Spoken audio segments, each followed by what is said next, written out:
By the summer of 1944, the war in Europe was raging, but far from the front lines, in the rolling farmlands of the American Midwest, a curious scene was unfolding. A group of captured German soldiers, still in their faded field uniforms, were being escorted through the gates of a U.S. prisoner of war camp. They expected hostility, starvation, and punishment, everything their commanders had told them would happen if they were ever captured by Americans. Instead, what they found left them speechless. The camp mess hall smelled of coffee, cornbread, and roasted meat. The prisoners lined up cautiously, hands trembling, unsure if it was a trick.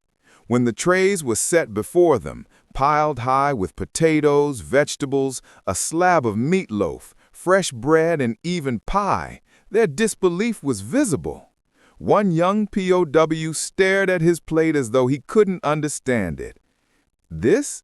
For us?" he asked in halting English. The American cook grinned. "Yeah, soldier, we feed our prisoners same as our boys." Word spread through the camp quickly. The Americans weren't starving them. They were feeding them better than many had eaten in years. Some German soldiers wept quietly, thinking of their families back home scrounging for scraps in bombed-out towns. Others whispered that it must be propaganda. But day after day, the meals continued. 3 full portions, fresh fruit when available, and coffee so strong it made their hands shake. For many, it was their first glimpse of the America they'd been taught to hate, a land not of cruelty, but of abundance. As weeks passed, hostility gave way to humility. Some prisoners began helping in the kitchens, learning English words like gravy and apple pie.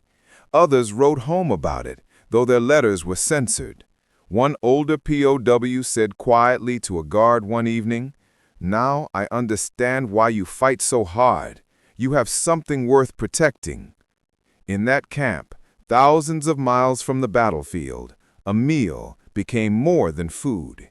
It became the first taste of humanity after years of hate.